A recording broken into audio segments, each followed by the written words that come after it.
سفیان ثوری یا غالباً حضرت محمد بن سیرین کا واقعہ ہے رحمۃ اللہ علیہ، شاید نام بھول رہا ہوں میں۔ ان کے سامنے ایک آدمی آیا اور اس کے حوالے دلائل موجود، اگر آپ چاہیں گے تو میں آپ کو بتا دوں گا۔ ان کے سامنے آیا، شاگردان بیٹھے ہوئے تھے، مجلس لگی ہوئی تھی۔ اس نے کہا اذکر لک آیہ من کتاب اللہ، شیخ میں آپ کے سامنے قرآن کریم کی ایک آیت پیش کرنا چاہتا ہوں۔ انہوں نے فرمایا نہ کوئی آیت نہیں پیش کرنے کی ضرورت ہے۔ اذکر لک حدیثا من حدیث رسول اللہ، بھئی ایک حدیث میں نبی کریم صلی اللہ علیہ وسلم کی پیش کر دوں؟ انہوں نے کہا کہ نہیں کوئی بھی بات نہیں پیش کرنا ہے، نہ قرآن کی آیت پیش کرنا ہے یہاں پر، نہ کوئی حدیث قرآن کی اللہ کے نبی کی حدیث پیش کرنی ہے۔ انہوں نے کہا کہ اچھا ٹھیک ہے، کوئی بات نہیں ہے، میری آپ تسمع منی کلمہ، میری ایک چھوٹی سی بات سن لیجئے، ایک بات میری سن لیجئے۔ انہوں نے کہا ولا نصف کلمہ، آدھی بات بھی نہیں سننا ہے، آدھا لفظ بھی نہیں سننا ہے۔ اس موقف کے بعد جب وہ شخص چلا گیا، شاگردوں نے ان سے پوچھا کہ حضرت آپ کے سامنے وہ آدمی قرآن کی آیت پڑھنے کے لیے کہہ رہا ہے، آپ کہہ رہے ہیں کہ نہیں پڑھنا ہے، نہیں سننا ہے، کوئی آیت نہیں پیش کرنا ہمارے سامنے۔ وہ آدمی کہہ رہا ہے میں آپ کے سامنے ایک اللہ کے نبی کی حدیث پیش کر دوں، آپ اس کے لیے بھی راضی نہیں ہوئے۔ وہ کہتا اچھا ٹھیک ہے ایک بات سن لیجیے، آپ نے کہا آدھی بات بھی نہیں سننا، ایسا آپ نے کیوں کہا؟ قرآن کی آیت تھی، اللہ کے نبی کی حدیث تھی، اس میں پریشانی کیا تھی؟ اللہ کے نبی علیہ الصلوۃ والسلام کی حدیث میں قرآن کی آیت میں کیا مسئلہ ہے؟ وہی تو آپ کہہ رہے ہیں نا کہ کوئی قرآن کی آیت سے دلیل پیش کرے، اللہ کے نبی کی حدیث دلیل پیش کرے، تو بالکل بعین ہی وہی مسئلہ تھا، بالکل وہی مسئلہ۔ انہوں نے کیا جواب دیا؟ وہ جواب ہمارے لیے اہم ہے۔ انہوں نے کہا کہ اس آدمی کا منہج مجھے نہیں معلوم ہے، مجھے ایک آدمی بتلائیے پوری تاریخ اسلام میں جو کوئی بھی فتنہ امت نے پھیلا ہے تو قرآن و حدیث کے حوالے کے علاوہ سے پھیلا ہے۔ ہر فتنہ پھیلانے والا قرآن کی آیت ہی پڑھتا ہے، اللہ کے نبی کی حدیث ہی پڑھتا ہے، صحابہ کا سلف کا نام ہی لیتا ہے۔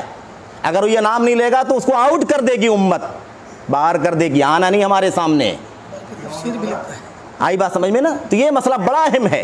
بات مکمل ہو جائے پھر انشاءاللہ یہ بات مکمل ہو جائے۔ جتنے فتنے امت کے اندر آئے ہیں، کوئی بھی فتنہ ایسا نہیں ہے جس میں قرآن کا نام حدیث کا نام نہ لیا گیا ہو۔ روافظ کا فتنہ کہاں سے آیا؟ قرآن کی آیت ہی پڑھنے والے، حدیث ہی پڑھنے والے لوگ ہیں۔ ابن عباس نے مناظرہ کیا، سب وہی باتیں، سب کا جواب دیا، پتہ چلا کہ وہ غلط فہمی کا شکار ہیں۔ آیت تو پڑھ رہے ہیں لیکن وہ معنی آیت کا نہیں ہے جو یہ پیش کر رہے ہیں، حدیث تو پڑھ رہے ہیں لیکن وہ معنی حدیث کا نہیں جو یہ پیش کرنا چاہتے ہیں۔ کلمۃ حق ارید بہ الباطل، بات تو سچی ہے لیکن مقصد جو بیان کرنا چاہتے ہیں وہ مقصد یہاں پر نہیں ہے۔ اس کے بعد انہوں نے جواب جو دیا تھا وہ جواب سن لیجیے۔ جواب انہوں نے کیا کہا تھا؟ اس آدمی کا منہج مجھے نہیں معلوم ہے، یا جس آدمی کے منہج میں فساد ہے یہ صاحب بدعت ہے، یعنی بدعتی خود نہیں ہے، یا تو بدعتی ہے اور یا تو بدعتی کے ساتھ چلتا پھرتا ہے۔ ہو سکتا ہے آیت پڑھے کوئی شبہہ پیدا کر دے، ہو سکتا ہے حدیث پیش کرے کوئی شبہہ پیدا کر دے، وہ شبہہ میرے شاگردوں تمہارے ذہنوں میں سے کسی کے ذہن میں وہ شبہہ لٹک جائے اور ذہن میں جگہ بنا لے، دل میں اتر کر کے جگہ بنا لے، پھر اس شبہے کو ٹالا نہیں جا سکتا، بہت وقت چلا جائے گا، گمراہی اپنی جگہ بنا لے گی۔ اب سوال یہ پیدا ہوتا ہے آیت ہے تو کیا ہوا، حدیث ہے تو کیا ہوا، آپ پیش کر رہا ہے تو سننے میں کیا حرج کی بات ہے؟ نہیں سننا ہے نا بھائی۔ اصل مسئلہ یہ ہے کہ وہ شخص اس میدان کا عالم نہیں، قرآن کی آیت پڑھنا کافی نہیں، قرآن کی آیت کی تفسیر کیا ہے، نبی کریم صلی اللہ علیہ وسلم کی حدیث کا معنی کیا ہے۔ آیت کے سمجھنے میں صحابہ کرام کو اختلاف ہو گیا، اللہ کے نبی کے پاس سامنے پہنچ کر کے مسئلے کو حل کرنا پڑا۔ اللہ کے نبی، یہ آیت کریمہ قرآن کی اتری ہے نا، ان الشرک لظلم عظیم، ہے کہ نہیں؟ جب مسئلہ پیش آیا، ظلم کی بات آئی، پہلے یہ اللہ کے نبی نے جواب میں فرمایا تھا، صحابہ کرام اللہ کے نبی کے پاس پہنچ گئے، کہا جا رہا ہے الذین آمنوا ولم یلبسوا ایمانہم بظلم اولئک لہم الامن وہم مہتدون، جن لوگوں نے جو لوگ ایمان لائے اور اپنے ایمان کو ظلم سے مکس اپ نہیں کیا، ان کے لیے امن ہے، ان کے لیے ہدایت ہے۔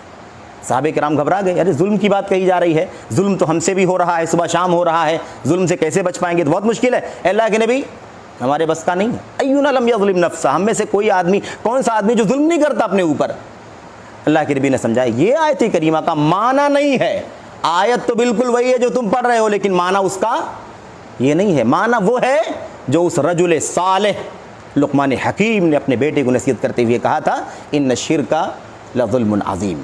کتنے واقعات موجود ہیں، حدیث رسول اللہ کے نبی صلی اللہ علیہ وسلم نے حدیث پیش کر دی، صحابہ کرام کو اس کا معنی سمجھنے میں مشکل ہو گئی، صحابہ کرام نے آ کر کے تصفیہ کیا، تب پتہ چلا۔ اب سوال یہ ہے کہ اگر وہ اس میدان کا قرآن کی تفسیر کا جاننے والا ہوگا، اللہ کے نبی کی حدیثوں کی تشریح پڑھنے والا جاننے والا ہوگا، جو علوم شریعت کی زبان عربی ہے اس کو پڑھنے جاننے سمجھنے والا ہوگا، تو اس آیت کریمہ کو پڑھے گا تو اسی جگہ پر پڑھے گا جہاں پر پڑھنا چاہیے، جو اس کی تفسیر ہے۔ حدیث پڑھے گا تو حدیث جس پس منظر میں ہے، جو معنی ہے، جو اس کا تقاضا ہے، اس کو سامنے رکھ کر کے پڑھے گا، معاملہ ختم ہو جائے گا۔